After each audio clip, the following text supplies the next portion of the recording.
Hay lugares en la Tierra que parecen romper las reglas normales del planeta. Lugares donde el agua no da vida, sino que destruye. Donde el paisaje parece sacado de otro mundo. Y donde los cuerpos de algunos animales terminan endurecidos de una forma tan extraña que durante muchos años mucha gente pensó que literalmente se habían convertido en piedra. En el norte de Tanzania existe un lago tan alcalino y químicamente extremo que puede quemar la piel y los ojos de muchos animales. Sus aguas tienen colores rojizos, temperaturas elevadas y concentraciones de sales tan altas que cuando ciertos organismos mueren ahí, sus cuerpos pueden quedar cubiertos por minerales y preservarse de una manera muy inquietante. Detrás de todo esto hay química, una química tan peculiar que convierte al lago Natrón en uno de los ambientes más hostiles y fascinantes del planeta. Para muchos animales este lago sería mortal, pero algunas especies encontraron ahí el lugar perfecto para sobrevivir lejos de los depredadores. Desde el espacio, el lago Natrón parece una enorme mancha rojiza perdida en medio del paisaje árido del este de África. A primera vista podría parecer simplemente otro lago salado. Pero cuando las personas comienzan a acercarse y observar sus colores extraños, sus aguas poco profundas y las historias que lo rodean, rápidamente entienden que este lugar es completamente diferente a casi cualquier otro cuerpo de agua del planeta. El lago se encuentra en el norte de Tanzania, muy cerca de la frontera con Kenia, dentro de una zona geológica muy activa conocida como el Valle de Rift africano. Esta región es literalmente una enorme fractura de la corteza terrestre que lleva millones de años separándose lentamente. Gracias a toda esa actividad volcánica y tectónica, el área está llena de volcanes, minerales y fuentes de calor subterráneo que modifican el ambiente. El lago Natrón nació justamente en medio de ese escenario extremo. Una de las primeras cosas que llama la atención son sus colores. Dependiendo de la época del año y de la concentración de sales, el lago puede verse rojo, naranja, rosado o incluso rojo muy profundo. Esto ocurre porque en sus aguas viven microorganismos extremófilos, especialmente ciertas algas y bacterias adaptadas a ambientes extremadamente alcalinos. Extremadamente extremófilos, de ahí el nombre. Estos microorganismos pueden vivir en condiciones muy fuera del promedio, como con calor intenso, alta salinidad, presiones enormes, ambientes muy ácidos o, como en este caso, ambientes extremadamente alcalinos. Cuando las condiciones son adecuadas, estos organismos producen pigmentos rojizos que tiñen el agua y crean un paisaje visualmente impresionante. En muchas fotografías, el lago parece más una sustancia química industrial que agua natural. Pero la verdadera fama del lago Natrón no viene solamente de su apariencia, sino de las imágenes de animales encontrados en sus orillas. Varias fotografías mostraban aves y murciélagos endurecidos en posiciones casi intactas, como si hubieran sido convertidos en estatuas. Durante años, Internet comenzó a describir el lago como el lugar que convierte animales en piedra. Y aunque esta frase es exagerada, sí existe un fenómeno real detrás de esas imágenes. Las condiciones químicas del lago son tan agresivas que pueden conservar cuerpos y recubrirlos con depósitos minerales de una manera muy peculiar, produciendo escenas que parecen sacadas de una película. Como ya dije, este lago no es artificial ni producto de la contaminación humana. Todo ocurre de manera natural. La combinación entre calor extremo, evaporación intensa, actividad volcánica y acumulación de minerales convierte al lago Natrón en uno de los ambientes más hostiles conocidos.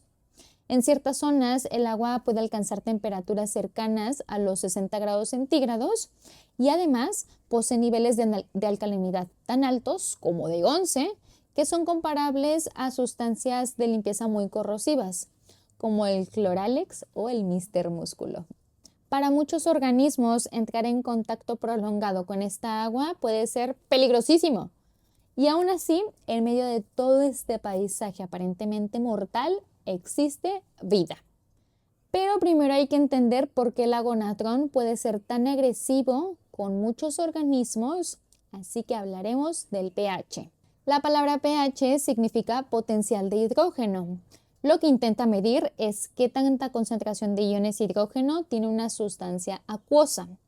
Dicho de otra manera, el pH nos dice qué tan químicamente agresiva puede ser una solución en términos de acidez o alcalinidad. El agua no está formada solo por moléculas completas de H2O. Una pequeña parte de esas moléculas constantemente se rompen y se reorganizan. Estos son iones de hidrógeno y estos hidroxilo. Cuando una solución tiene muchísimos iones de hidrógeno disponibles, se considera ácida. Y cuando predominan los hidroxilo, se considera alcalina o básica. El pH es básicamente una forma práctica de expresar este equilibrio químico. Ahora, la escala para medir el pH es del 1 al 14. Y esto también tiene una relación directa con la concentración de estos iones en el agua. En agua pura, la concentración típica de iones de hidrógeno es de 0.000001 moles de hidrógeno por litro, es decir, 1 por 10 a la menos 7. Como trabajar con números tan pequeñitos es incómodo, el químico danés Søren Peder Lauritz propuso en 1909 utilizar logaritmos para simplificar todo. Así nació la fórmula del pH, que es esta. Lo que hace esta fórmula es convertir cantidades diminutas en números fáciles de manejar. Por ejemplo, si la concentración de iones de hidrógeno es de 10 a la menos 1, el pH es 1. Si es de 10 a la menos 14, el pH es de 14. Y si es de 10 a la menos 7, el pH es de 7. Y ahí apareció la famosa escala de 1 a 14. Como el agua tiene un pH de 7, ese punto se tomó como neutro y quedó en medio de la escala. Ya por último, hablando del pH, recordar que la escala es logarítmica, no lineal. Esto significa que cada número representa un cambio enorme. Un pH de 3 no es un poquito más ácido que un pH 4. Es 10 veces más ácido. Y un pH 2 es 100 veces más ácido que un pH 4. Y aquí, unos ejemplos de productos acorde a su pH. Ahora sí, regresemos al tema del video. En el caso del lago Natron, sus aguas son extremadamente alcalinas, también llamadas básicas. Puede alcanzar valores de hasta de 11 en pH. Para ponerlo en perspectiva, muchos jabones, detergentes, destapacaños y limpiadores industriales también son altamente alcalinos. Esa es precisamente la razón por la que ayudan a remover grasa y materia orgánica. Químicamente comienzan a romper ciertas moléculas. Ahora imagina un lago entero funcionando bajo esas condiciones. El agua no se vuelve así de la nada. Gran parte del fenómeno ocurre por la enorme acumulación de minerales y sales alcalinas, especialmente carbonato de sodio y bicarbonatos provenientes de la actividad volcánica de la región. Esas sustancias llegan al lago arrastradas por pequeñas corrientes, cenizas volcánicas y depósitos minerales del suelo. Como el lago tiene muy poca profundidad y el clima de la zona es extremadamente caluroso y seco, el agua comienza a evaporarse constantemente bajo el sol. El problema es que cuando el agua se evapora, las sales no desaparecen, se quedan atrapadas y cada vez se concentran más. Es parecido a cuando hierves una olla con agua salada durante mucho tiempo. El agua comienza a reducirse, pero la sal permanece ahí, haciendo que la mezcla sea cada vez más intensa. Por eso mismo, los guisados al hervirse una y otra vez se vuelven más salados. Cuando ciertos animales caen al lago o permanecen demasiado tiempo expuestos a sus aguas, los tejidos comienzan a deshidratarse y cubrirse con depósitos minerales. No es una petrificación mágica, pero sí un proceso químico tan extraño que pareces estar con una canica zafada. Gran parte de la química extrema del lago Natron no existiría sin un vecino muy particular, el Oi Doino Lengai, un volcán activo considerado uno de los más extraños del planeta. De hecho, muchos científicos ven al lago y al volcán como parte de un mismo sistema, porque constantemente están intercambiando minerales, cenizas y compuestos químicos. En cierto sentido, el volcán funciona como una especie de fábrica química natural que alimenta al lago desde hace muchísimo tiempo. Pero este volcán tiene todavía algo más raro. Produce un tipo de lava extremadamente inusual llamada lava carbonatita. La mayoría de los volcanes del planeta expulsan lavas ricas en silicato, que suelen ser espesas, brillantes y extremadamente calientes, normalmente entre 700 y más de 1000 grados Celsius. O también raritas como las del volcán Kahuayhén, que expulsa lava azul, y ya tengo un video de eso. Pero la lava del Oi-Doi-no-Lengai es diferente. Está cargada de carbonatos, especialmente compuestos ricos en sodio y calcio, y que puede expulsar a temperaturas mucho más bajas, alrededor de 500 a 600 grados Celsius. Sigue siendo peligrosísima, claro está, pero para estándares volcánicos es sorprendentemente fría. Justamente estos carbonatos son parte de los minerales que eventualmente terminan alimentando la química alcalina del lago. Cuando el volcán libera cenizas, polvo volcánico y materiales ricos en sodio, estos pueden dispersarse por la región mediante lluvia, vientos y corrientes superficiales. Con el tiempo, muchos de estos minerales terminan acumulándose en el lago Natrón. Luego ocurre el proceso que mencioné antes. El agua se evapora bajo el calor extremo, pero los minerales permanecen atrapados y se concentran cada vez más. Algo muy cool es que el propio volcán cambia visualmente conforme su lava entra en contacto con el ambiente. Recién expulsada, la lava puede verse oscura, casi negra, pero al reaccionar con la humedad y el oxígeno del aire, comienza a volverse gris o blanquecina. Esto ocurre porque muchos de sus minerales reaccionan químicamente muy rápido con el entorno. La fama mundial del lago Natrón explotó realmente cuando comenzaron a circular fotografías de animales aparentemente convertidos en piedra. Las imágenes eran inquietantes. Aves rígidas sobre ramas, murciélagos con las alas abiertas y cuerpos endurecidos que parecían esculturas antiguas abandonadas en medio de un paisaje rojo y salino. Muchísimas personas pensaron que el lago tenía la capacidad de petrificar instantáneamente cualquier ser vivo que tocara el agua, casi como una versión real de la mitología de Medusa. Gran parte de estas fotografías fueron tomadas por el fotógrafo Nick Brandt, quien encontró varios cuerpos preservados en las orillas del lago mientras trabajaba en proyectos sobre la fauna africana. Él mismo acomodó a algunos de los animales en posiciones específicas para las fotografías, pues buscando crear polémica. Y aunque las imágenes son reales, muchas personas comenzaron a interpretar el fenómeno de forma exagerada, como si el lago literalmente transformara carne en roca sólida en cuestión de minutos. Pero eso no es lo que ocurre en realidad. Cuando ciertos animales mueren cerca o dentro del lago, las condiciones extremas comienzan a afectar rápidamente sus cuerpos. El agua altamente alcalina extrae humedad de los tejidos, altera proteínas y dificulta enormemente la descomposición normal causada por bacterias y hongos. En muchos ambientes, un cadáver rápidamente sería consumido por microorganismos, insectos y carroñeros. Pero en el lago Natrón, la química extrema hace que muchos de estos procesos se vuelvan muchísimo más lentos o incluso imposibles. Es algo parecido a lo que ocurre durante la momificación natural en ciertos desiertos extremadamente secos. Cuando un cuerpo pierde agua rápidamente, los microorganismos tienen muchas más dificultades para destruirlo. En otras palabras, la descomposición necesita humedad, bacterias activas y condiciones relativamente estables. El lago Natrón varía en varias de esas reglas al mismo tiempo. Además, conforme el agua se evapora, comienza a dejar capas de sales y minerales sobre los tejidos y superficies del cuerpo. Poco a poco, esos depósitos minerales endurecen la parte externa y crean la apariencia de una cubierta mineral. Es decir, el animal no se transforma literalmente en piedra sólida desde adentro, más bien queda recubierto y preservado parcialmente por minerales del entorno. Algo importante aquí es diferenciar entre petrificación real y conservación mineral. La petrificación auténtica, como la que ocurre con algunos fósiles, es un proceso muchísimo más lento y profundo.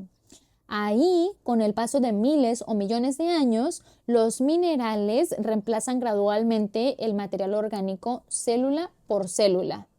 Por ejemplo, un árbol petrificado convertido en fósil ya no está hecho de madera. Sus tejidos originales fueron sustituidos por minerales como sílice. O como los fósiles opalizados, que la materia orgánica es sustituida por ópalo, creando un efecto divino. Sí que ya lo he dicho mucho en estos últimos videos, pero acerca de los fósiles opalizados ya también tengo un video para que vayas a verlo. En cambio, en el lago Natron normalmente no ocurre un reemplazo completo del organismo. Lo que sucede es más parecido a deshidratación extrema, preservación parcial, endurecimiento externo y acumulación de sales minerales. Debido a esto, muchos científicos prefieren hablar de conservación mineral o momificación química, no de petrificación total. Y aún así, el resultado visual sigue siendo impresionante. Algunos animales conservan expresiones, alas extendidas o posturas completas durante largos periodos, creando escenas extremadamente perturbadoras para quien las observa. Nuestro cerebro espera ver cuerpos descompuestos o esqueletos, no figuras enteras endurecidas como si el tiempo se hubiera detenido. También hay otro detalle interesante. No todos los animales encontrados murieron necesariamente por tocar el agua. Muchas aves pudieron haber chocado contra la superficie reflectante del lago o haber llegado ya debilitadas. En Internet a veces se simplifica demasiado la historia diciendo que el lago mata instantáneamente, cuando en realidad el fenómeno depende de la exposición, tiempo y condiciones específicas. Con todo lo que te he dicho de este lago, parecería lógico pensar que absolutamente nada podría vivir ahí. Y sin embargo, ocurre lo contrario. El lago se convirtió en uno de los sitios de reproducción más importantes del planeta para una especie muy bonita. Y son los flamencos menores. Millones de flamencos menores nacen alrededor de este lago. Se estima que una enorme proporción de toda la población mundial de esta especie depende en algún momento de los ecosistemas alcalinos del Rift africano, especialmente del lago Natron. Justamente las condiciones extremas que hacen peligroso al lago para otros animales son las mismas que ayudan a proteger a los flamencos. El flamenco menor posee varias adaptaciones que le permiten sobrevivir en ambientes extremadamente alcalinos.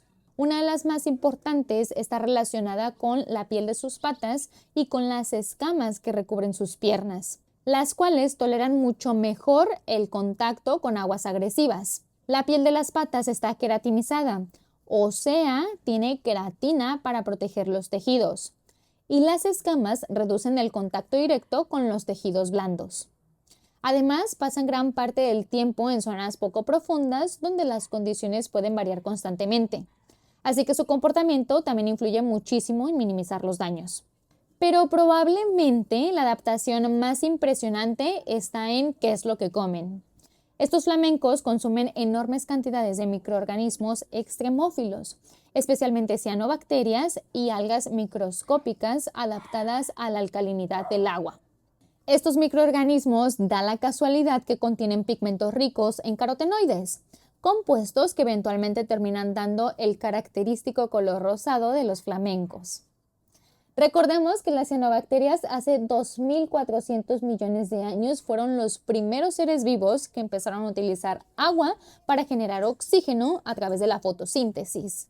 A esto se le llamó el magno evento de oxidación, que también ya tengo un video sobre eso para que vayas a verlo.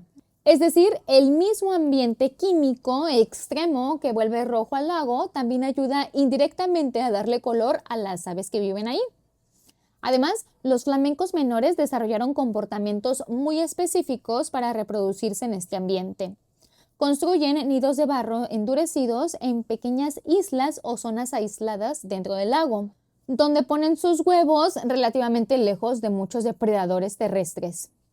Que para muchos depredadores, atravesar aguas alcalinas, calientes y llenas de sales representa un riesgo innecesario. Eso significa que cocodrilos, hienas, perros salvajes u otros animales tienen más dificultades para acceder a las zonas de anidación. Lo que para la mayoría de las especies sería un infierno químico, para los flamencos termina funcionando como una fortaleza natural. El lago Natron no es el único lugar así en el planeta.